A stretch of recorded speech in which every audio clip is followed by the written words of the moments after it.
What is going on, everybody, and welcome back once again. My name is Jordan, also known as JMonster. I want to thank you guys for joining me for another replay battle, and this is going to be something for all of the Gondor lovers out there. I know a lot of people have wanted to see a Gondor battle, and there hasn't been too many of them, admittedly, and I don't quite know why that is, because in my opinion, Gondor is pretty good. So, yeah, without any further ado, let's get into the army comps and into the replay itself. I think you guys are going to have a lot of fun with this. So, yeah, you guys enjoy. In any case, the first Gondor army we're going to look at today is one of the forces being commanded by Creed, our current Discord champion. He's got, I believe, one unit of Gandalf's retinue bodyguard right here, with, of course, Gandalf leading the way. You're going to see all of the various heroes from the movies and the books in Gondor's army. I think Faramir's got his own bodyguard, Boromir's got his own bodyguard, and of course Gandalf has his own as well. I think there's one other one. I could be wrong about that though, but in any case, one unit of Gandalf's retinue bodyguard. A couple units here are the Peneth Galen cavalry, who are really awesome in my opinion. Actually, I think he's got 3 of them.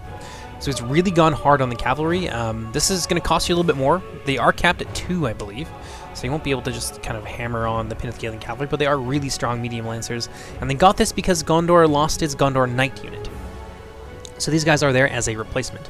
Got a decent amount of charge, 615 charge, AP of course, and they're pretty damn good in close quarters as well. At least the equal of Serpent Guard, I would say. And they've got better shield value and better armor as well, I think. Over here we've got some Gondor infantry and some Axemen Arvel Sarnak to back them up. And these guys are fully upgraded, so they've got like, I think they start at 7 armor, and by the time all is said and done they have 11. So yes, very, very resistant to arrows and resistant in close quarters as well. So definitely a worthwhile investment. We've got, I believe, 1, 2, 3, 4 units of Gondor infantry, some Caer Andros marksmen, who are really good, actually. They're previously the Citadel Guard marksmen, but we wanted to not have quite so many Citadel Guard units. There was like 4 of them or something insane like that. So they're now Caer Andros marksmen. And they've got 2-handed swords as well, as the Caer Andros swordsmen, who are the previously known as the winged swordsmen, also have. Creed, I believe, has a couple units of Fountain Guard, 1, 2, and what else has he got? He's got some Gondor archers as well, all fully upgraded alongside a unit of veterans of Osgiliath. So a very small, very elite Gondor force, which it looks like the other player has gone for as well. This is Gondorian Smith, who actually has his own YouTube channel, so I'm going to put that in the description for you guys. You can go over and enjoy some of his very, very good Third Age content. I think he does pretty well exclusively Reforged, so I know you guys can never get enough of Reforged, so yeah, make sure you check it out. In any case, I got a unit here of Caer Andros marksmen, a couple units of them. Some Gondor militia, or some Gondor archers here with a single armor upgrade. Got some Gondor infantry as well, a large number of Gondor infantry. Maybe not as much as I thought. Maybe just 2 units of Gondor infantry with a single armor upgrade. Got some Citadel Guard here, AP Elite Spears, Fountain Guard as well. I know it's one of his favorite units, so we're going to be seeing 2 Fountain Guard. And in behind them, we got another unit of Citadel Guard. So it's a very elite Gondor force. And against Mordor, it's not necessarily a bad idea, believe it or not, to go for the quality approach, because Mordor has a lot of fear effects. And your elite forces are going to be a lot more resistant to that than your rank and file. So it'd be a shame if you brought a lot of Gondor infantry only to see them melt away in the face of stacking fear effects. In the back here we got some Ramesek or Garrison, which I assume is where the general is going to be. No, maybe not. Also got a unit of Gandalf's retinue bodyguard, so a couple of Gandalfs on the field. Very confusing. Over on this end, a couple units of Gondor cavalry. 2 units of Gondor cavalry and 2 units of Peneth Galen cavalry, so a lot of cav here. Gondor has really gone hard into their cav wing, and it seems to me that Creed and Gondorian Smith have actually organized this. This is very... It's too well put together to have them not be on voice. But in any case, let's go ahead and let's see what Mordor has brought to the battlefield today. Now, this is actually a really cool note to start this on. Now, you guys have all seen the Drummer Trolls, but one of our developers, Crimson Battle Lead, has been working night and day to get these guys to work for you. So we're going to unpause it here. You can see they've got that idle animation, and you can hear those drums in the background. And the Drummer Trolls, actually, they cause fear and they inspire units around them. So not only do they look cool, they do have a place in a Mordor army. It is very easy to shoot them apart, however, so be aware of that. And if you guys are interested in kind of where troll units in general are going to go, they're actually all going to be getting this model. So the trolls will be remodeled, I believe, for the next patch for 0.99. And when we get really, really close to release, you're going to see all of the trolls begin to take on this really cool shape that I'm sure you recognize from the movie. So that's really... You did a really good job in them, so I gotta say, hats off to Crimson Bahelite for working hard to bring us that. But over here, we have the Mordor Army, of course, being controlled by Mevin. And he's got the drummer trolls, as you saw just a moment ago, and some Olokai as well. The Olokai are going to be going down in number. I think I mentioned that in a previous video, but yes, they will be going down in number. This is not on huge settings, so they're going to be going down to 16 on huge instead of 21 on huge settings. So that's yeah, that's something that will be getting altered a little bit later. Over here we got some Mountain Numenorian Shield Guard and some Melkor's Chosen, because of course we do! It's really, in my opinion, it's going to be rare to see a Mordor army that doesn't have at least some kind of Mountain Numenorian retinue to kind of support the rest of the infantry line. Over here we got some Moradon Heavy Maulers, a lot of AP here, of course. They pick their army comp in consequence, or basically fighting Gondor in mind. They've got a lot of AP. Over here we've got some Black Legion of Barad-dur, who are now 2-unit capped instead of just 1, and they're a little bit less strong. They've got high mass and shield wall. So these guys are kind of like Mordor's Black Legion. They're just not as, like Black Watch Legion rather, they're just not as good or as survivable as the Black Watch Legion, but consequently they do cost a little bit less as well. Over here we got some Moradon Guard, some Orc Flounder Spearmen, and a ton of archers. Got 1, 2, 3 units of Orc Archers, really good.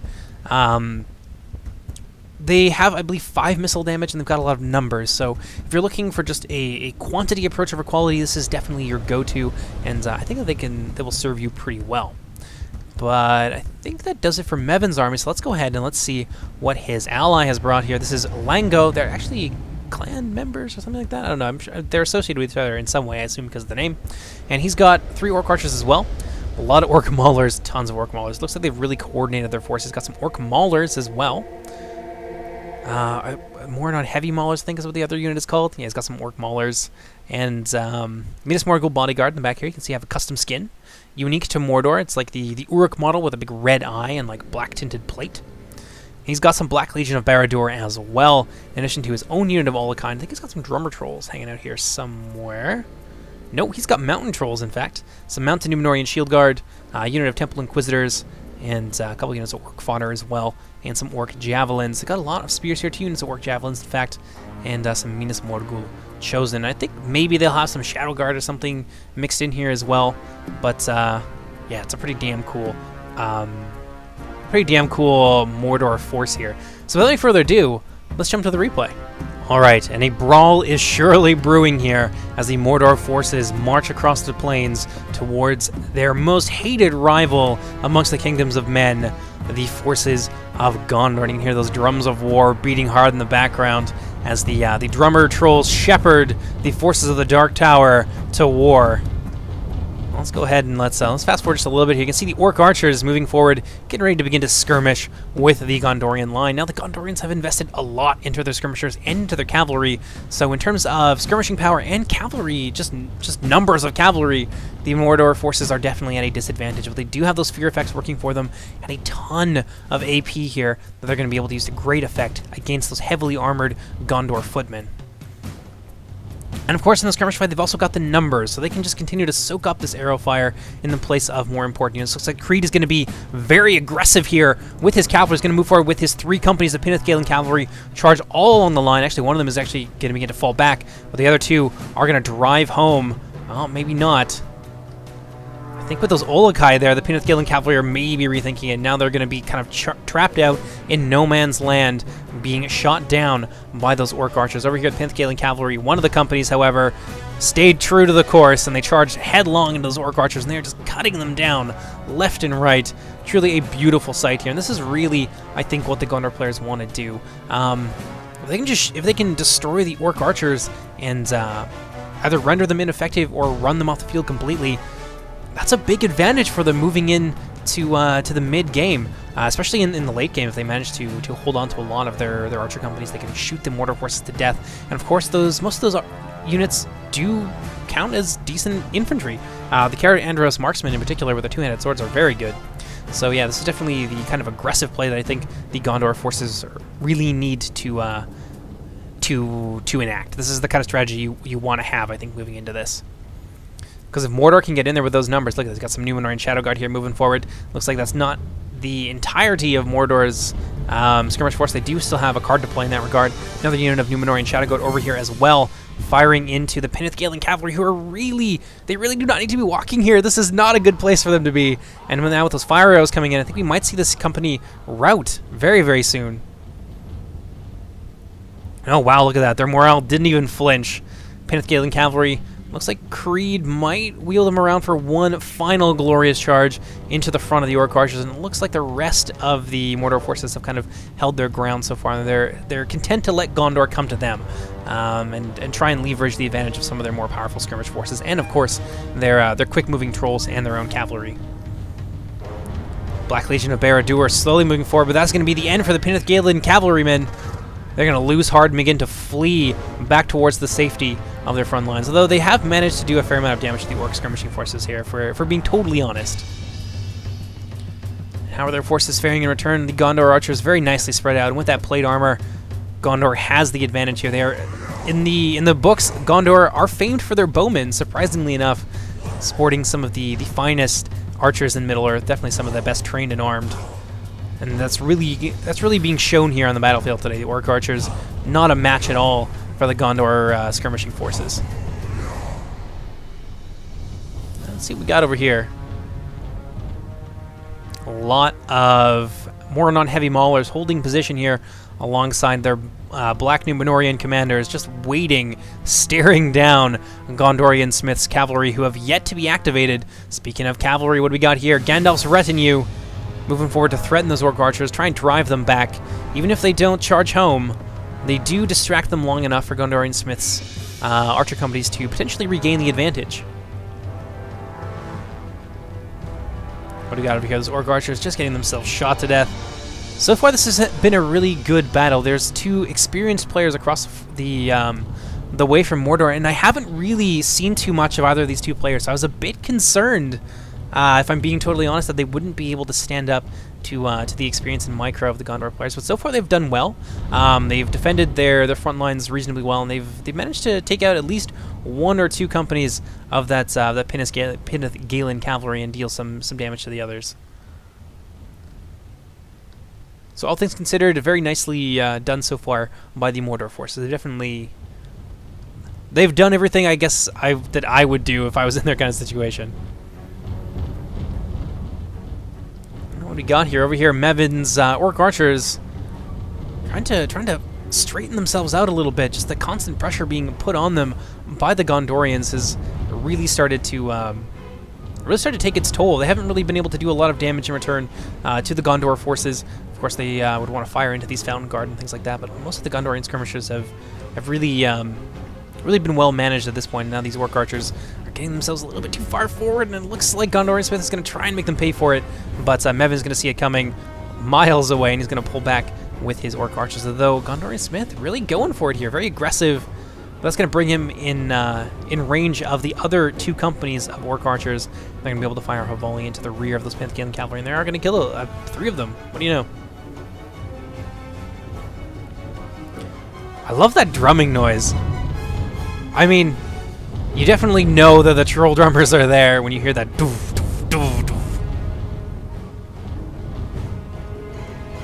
Alright, let's see what's going on over here. Looks like we have some of the Peneth Galen cavalry swinging wide. Mounted Temple Inquisitors moving to check their advance, maybe get a piece of them if at all possible. I think the melee cav are at least as fast as the Peneth Galen cav, so if this continues, they might be able to cut them off. And Creed would definitely lose an important company there. These guys are winded as well, so these guys are going to be faster in general. Oh, unfortunately, I don't think Lang goes side. He's going to start to pull back now.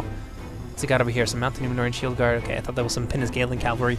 I would have kept going. I think he would have caught them if he'd kept going there, and that would have been a big loss for Creed. What do we got over here? Some Peneth Galen cavalry charging into the Orc archers. I believe this is Mevin. Gondorian Smith is going to change his mind at the last moment. I'm not sure I would have. The Yolokai are there, though. That's probably why he changed his mind. Let's see what we got here. Moving forward now with his cavalry, using his archers to screen for them. Some real nice tactics here on the part of Gondorian Smith. Those Carandos marksmen are going to be able to put the hurt on the Orc Archers, and ultimately they will be able to potentially hit those more non-heavy maulers. I think now is a good time for Mordor to begin to move forward with their infantry. They could, with his cavalry covering for them, the infantry could definitely get into the Gondor lines more or less unharassed, and they would definitely put the hurt, I think, on the Gondorian cavalry if the Númenóreans were able to get into them. Let's see what we got here. Another charge. Charge, in fact, from the mounted shield guard into the Gondor archers. Managing to kill a fair few of them. There's a few of them dead on the ground there. Oh, wow. Quite a lot of them, in fact. Look at that. Pynithgalen cavalry moving forward to try and check the advance of the Númenóreans. But over here, it looks like the Númenóreans have other things on their mind, namely that Gandalf's retinue, and is really trying to do a lot of damage to the Orc archers. I'm not sure it's even worth it at this point. The Orc archers have been whittled down to the point where it's not necessary to really be doing damage to them at this point, although I think a lot of the Gondor archers have had their sights turned onto the mountain trolls by Creed, which, yeah, these trolls do not want to sit here. Oh, Lango, you need to pull them back, otherwise they are going to get shot to death. Over here you can see, again, the Númenórean shield guard getting shot from the rear, losing some losses there, definitely, but on both sides it seems like their cavalry have taken pretty commensurate losses with one another, although there is still a unit of Pynithgalen cavalry from Creed hanging out in the back here, very carefully biding its time, although there is a company here of the mounted Númenórean shield guard who are moving after them. I think they might be able to catch them if they're quick. Let's see what we got here. Let's try and fast forward things just a little bit. It looks like Lango finally pulling back his trolls, and the Olokai as well, getting them out of range of the Gondor skirmishers. Hopefully none of them got shot down. They are going to definitely get shot if he doesn't move them back farther. What we got here? Mounted Temple Inquisitors, Pynithgalen Cavalry, Mounted Númenórean Shield Guard. Ooh, this is really going to force Creed's hand here. Oh, and it looks like they've been isolated. Oh, a charge from those Númenóreans would be enough to break them. I think it's going to happen. Yeah, this is going to be the end of these Pynithgalen Cavalry, and that's really unfortunate for Creed. He had them in a good position. He just needed to keep them away from the rest of that Mordor cavalry, if at all possible. Oh, and they're not going to rout, though. There's still some of them. Looks like ultimately Creed is just going to go for glory here. Not a whole lot left for these Pynithgalen cavalry to do except to try and kill as many of the Mordor forces as they can. A charge into those Olokai might have skewered some of them. I would have gone for it. No, Pynithgalen cavalry going to get caught. I think this is going to be it. They might just break here. Yeah, before they manage to get those Orc Javelins. Yeah, and they are going to rout. And that's going to be it. I would have gone for the Olokai and just done damage to one of those important Mordor assets instead. What do we got over here? Looks like these guys are getting shot at by the Gondor marksmen. Yeah, the Melkor's Chosen. Not really in too much danger from it. They've got a lot of armor and they've got a shield value as well, so it's not so bad. Yeah, we're just kind of waiting for the skirmish fight to end here, for all of the maneuvering to finish off. That's the Númenórean shield guard. All of that cavalry now being concentrated on the other end. Gondorian Smith being aggressive with his own cavalry, with his Pynithgalen cav here, but I think that they're kind of throwing away some of their companies here. At this point, now is a good time to just fall back and regroup and not even worry about some of these archers and things like that. Yeah, you want to try and keep your cavalry, at least from this point on in this particular battle, you want to try and keep your cavalry intact, especially when there's still this Melkor's Chosen yet to come. What we got here? Pynithgalen cavalry from Creed. One of them managed to fall back, so there's still a fair amount of Gondor cavalry left. Not as much as there once was, but of course there's not as much Mordor cavalry as there was previously as well.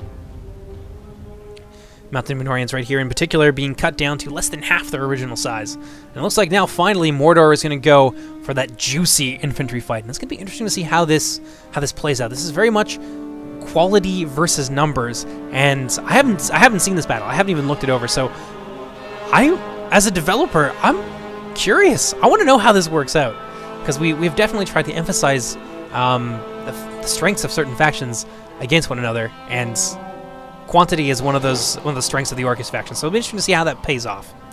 Ooh, big frontal charge there by the Pynithgalen cavalry, unsupported with no cavalry and no trolls nearby. This is the kind of thing you can expect to have lancers do to your non-spear infantry. Yeah, those Orc Maulers really took a big hit there. Looks like the Mordor forces are kind of stumbling over each other to get in. Gondor infantry charged from the front by the Temple Inquisitors. I wouldn't have done that.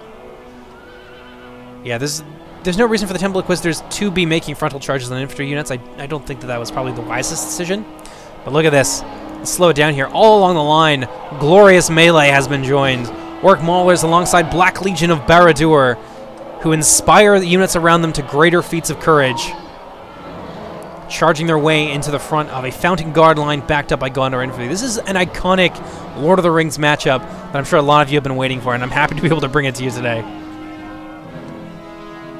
Let's see what we got over here. On the flanks, there's a lot of stuff going down. And yeah, this is definitely where those Temple Inquisitors need to be. I think he lost needlessly some of his Temple Inquisitors in a frontal charge against the Gondor Infantry, whereas they need to be on the flanks here. And look at this, there's a big charge from Pith-Galen Cav that's already moving in. He needs to get his cavalry moving right away, post-haste, to try and stop these Orc fodder from crumbling and losing this particular pocket here. But it doesn't look like there's going to be time. Orc fodder getting scythed down by the Pith-Galen cavalry. Oh, just as things are starting to turn around for them too. What we got over here? Mounted Númenorian Shield Guard. I would have sent them into the rear of the Pith-Galen cavalry and used the Temple Inquisitors to fight the Gandalf's retinue. Let's see here. This Orc fodder, how are they doing against Pith-Galen cavalry? Yeah, the Pith-Galen cav has kind of stayed in combat with them a lot longer than I personally would have left them there. But it looks like now Kree's going to pull them out and use them to try and surround some of these Temple Inquisitors, who are actually taking some arrow fire from the Gondorian skirmishers as well. So the support from the rest of the line is actually going to help these Gondorian bodyguards, essentially, to pull out a win here on a unit that normally they wouldn't be able to defeat. So good job there on the part of Kree. Oh yeah, you can see the weight of the Black Legion really, well, pulling its weight, if you'll forgive the terrible pun. Black Legion pushing their way through the Gondorian line, scattering the Fountain Guard, and basically breaking up this line and allowing the Mordor forces to surround and isolate units of the Gondorians. But the elite nature of this Gondorian army is going to allow them to stand up pretty well to that kind of tactic. Normally, if this was Gondor infantry, I think they'd be in a lot of trouble. But, and indeed they are. Look at this.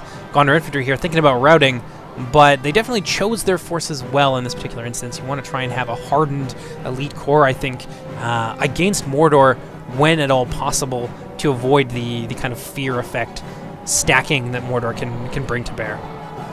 Minas Morgul chosen doing real well against Gondor infantry. Over on this end, the Gondorians are actually losing that fight pretty heavily. Over here, however, Black Legion of Barad-dur not having nearly the same effect. Mevin's Black Legion have run into an iron wall that is the stalwart men of Gondor. At least in that part of the line. Let's see how he's doing over here. Citadel Guard standing up real well to the Orc fodder. Orc fodder backed up with the Heavy Maulers, however, and especially the Heavy Maulers one-on-one with the Citadel Guard and with the Ramessekor garrison, along with those trolls and things like that. I think this is going to be a win for Mordor, probably. Let's see. Gondorian Smith Cavalry really beating a hasty retreat here, trying to keep themselves away from the Númenorians. Mevin is going to turn around and bring the rest of his cavalry possibly to bear against the rear of the Gondorian Smith's line.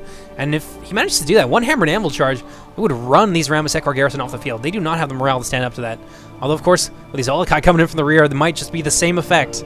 Ramessekor thinking like they might end up routing. Let's turn up the speed just a little bit here and see what happens. I think they are going to be able to break that wing of the Gondorian forces, which will allow them to surround the rest of it. So looks like things are starting to turn around a little bit, except over on this end where the Fountain Guard and the Carandos marksmen were present. Black Legion of Barad-dur getting absolutely massacred. Over here, however, Creed not doing quite so well against Lango. You can see the Gondorians are really kind of struggling to hold back the Mordor tide, but it looks like they've managed to break through a little bit in the center here, which could be the godsend or Erusend, if you prefer, for this beleaguered Gondor force. But let's pop back over onto this end and let's see. Ooh, yeah, nice charge there into the rear of the Gondor line, sent many of those Ramessekor men fleeing for the hills, and it looks like the Citadel Guard as well. We're thinking about routing. Ooh, it was a very, very near thing for them right there.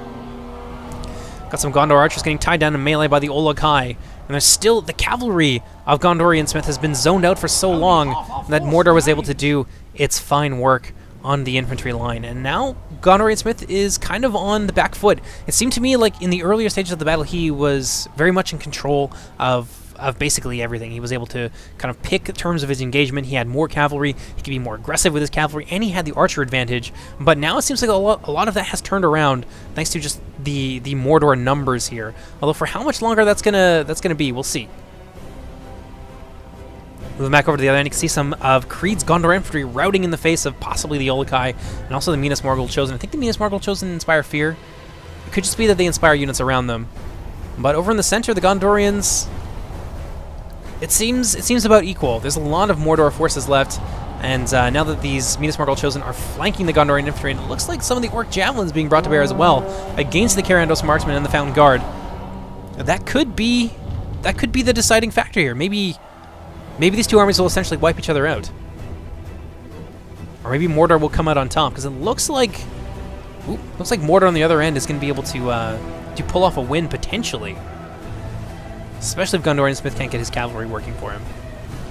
Oh, Ramsekor Garrison looking like, oh wow, they reformed behind enemy lines, and now they're running commando attacks on Mevin's Orc Archers. That is some bad luck right there. And now they've got some cavalry support, so it looks like Mevin's backlines have been confiscated? What's the one I wanted? Compromised. There you go. And over here, you got some Fountain Guard from Gondorian Smith moving in to support the rest of his army. So Gondorian Smith has rallied here, and he's starting to pull this back against Mordor. But there are a lot of Orc Archers over here with some fire arrows. Maybe they could rout a big blob of these troops here, especially with the Olokai charging into the rear of these Gondorian infantry.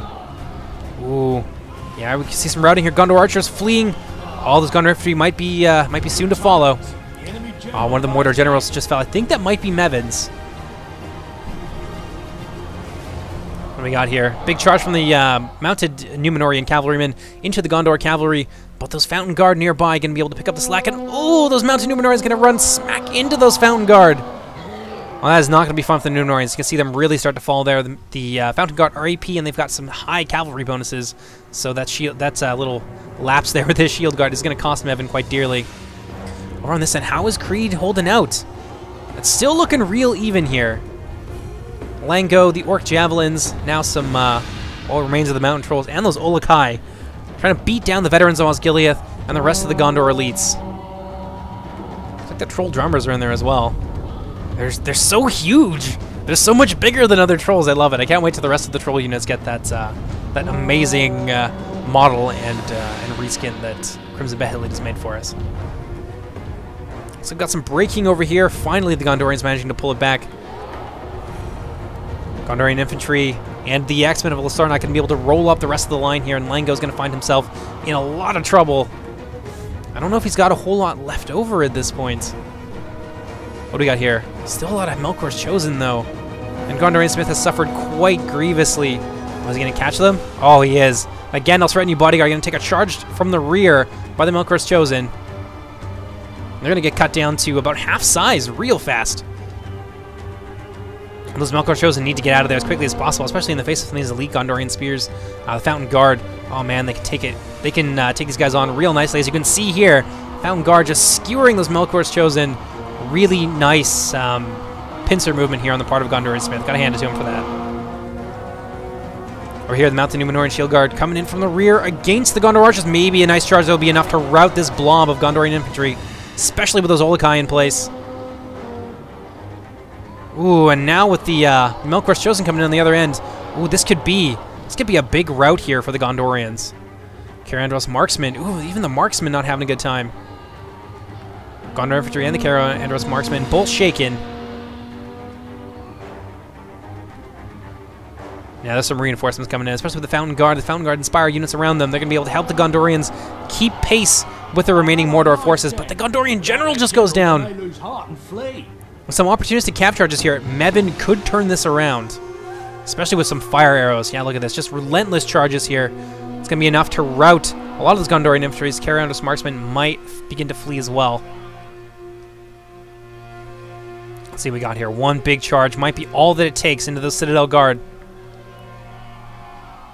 Looks like Gondorian Smith's going to be a bit more proactive. I think he was expecting a charge and be able to use the momentum of the Mordor forces against them, but a little bit of a micro mistake there. Actually going to turn out real nice for Mevin. Ooh, charge here into the Gondorian Fountain Guard. Not doing great for them. Let's see all that remains. Yeah, The Gondor reinforcement is very battered on this end, but Creed still has a fairly healthy amount of forces left. Over here we got the Fountain Guard standing their ground against some pretty serious odds. Another charge from the rear there from the Fountain Guard. They're going to take some fairly light losses, and I think that's going to be the end of the Númenórean cavalry. Still got those Melkor's Chosen, though. Ooh, I would not have taken that fight. Although they did... No, one of them got skewered. Never mind. Two of them got skewered.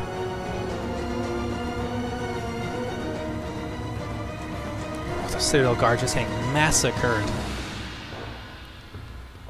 Some fire arrows here might be what's needed, but I think the Fountain Guard are lock morale, so it won't really matter. Although just sheer volume of fire, it is actually starting to take its toll here. You can see a lot of the Fountain Guard beginning to drop in the face of that sustained missile volley. What we got over here? 3 Olokai on some Melkor's Chosen and a couple units of mounted Númenóreans. Still trying to deal with a tiny pocket of Fountain Guard. What do we got over here? Lango trying to fall back to some of his orc fodder, some of the few remaining units remaining to him.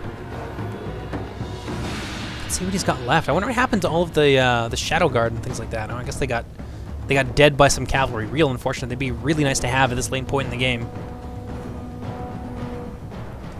What do we got over here? Melkor's Chosen, still reasonably healthy, although they are starting to take some pretty noticeable losses. Down, I think, to about half the strength that they used to be. Hopefully their fear effects and the fear effects of the Olokai will be enough to rout the Citadel Guard, and indeed it is. The Citadel Guard break almost immediately upon contact with those Olokai.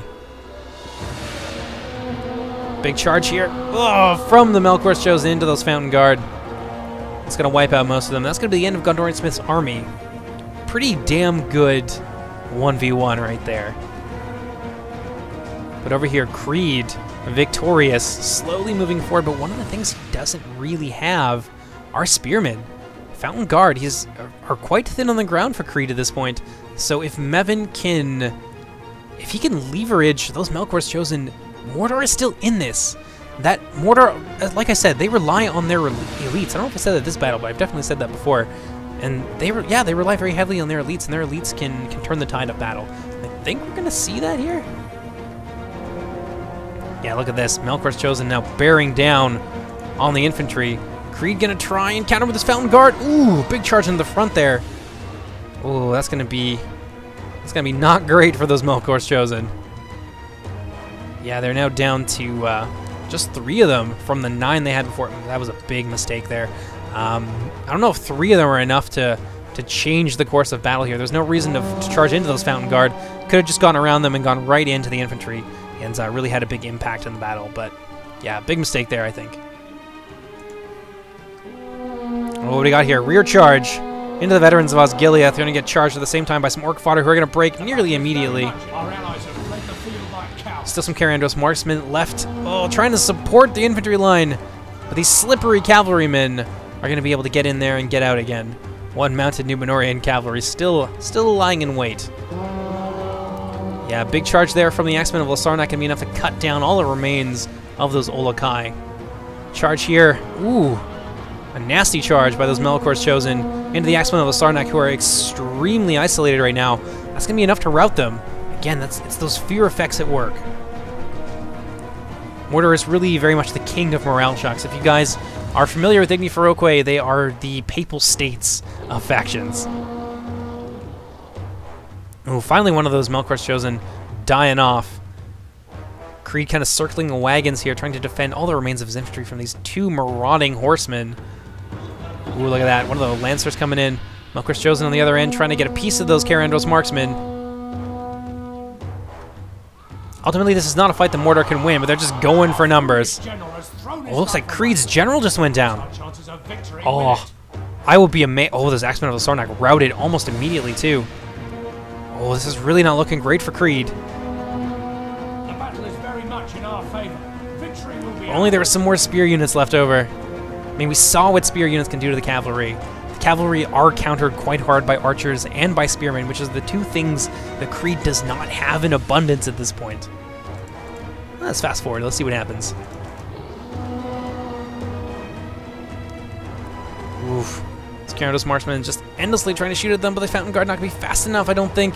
This Carandros marksman might end up getting cut. Oh, cut down. Never mind, maybe I spoke too soon. One of those Melkor's chosen just went down in the face of those spearmen. Veterans of Osgiliath holding their ground here against the 2 remaining cavalrymen.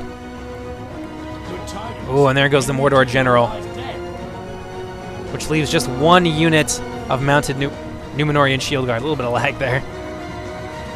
And that is it. A very narrow victory for the forces of Gondor, but a solid victory nonetheless. Actually, we got some Gondor infantry over here as well under Creed, so yeah, it wasn't quite over. More Gondor infantry. But still, look at that. 97 to 98. Very impressive. Well done on both sides. Hope you guys have enjoyed this. Let's take a look at some of the casualties here. Let's see how well the Gondorians managed to do. That's a lot. A lot of kills there. Carandos marksmen really doing some serious work. Gondor infantry, 240 kills in the Gondor infantry. Well done. Moving on down here, 219 on the Citadel Guard. That's real impressive for a spear unit. And of course the Fountain Guard doing very well for themselves as well. But yeah, that's it. I think that's going to be all of our Third Age videos for today. Hope you guys have enjoyed them so far. And hope you guys will enjoy what comes next. There's going to be another episode of our, whatchamacallit, our Vortex campaign. The second to last episode, in fact. And then there's going to be an episode of Ori and the Blind Forest, which is... I'll explain that a little bit more. I'll give you a brief explanation now, but you can hear more when you watch the video. I've really gotten into the 2D gaming genre a lot, and I think there's a lot of excellent games there that basically are a wonderful argument for the whole games are art thing. They're well written, the art direction is amazing, and I want to explore a little bit more of the possibilities in terms of what I can do on my YouTube channel. So yeah, there's going to be some more interesting content for you guys soon, and I hope you'll join me for it. Take care, everybody. Bye-bye!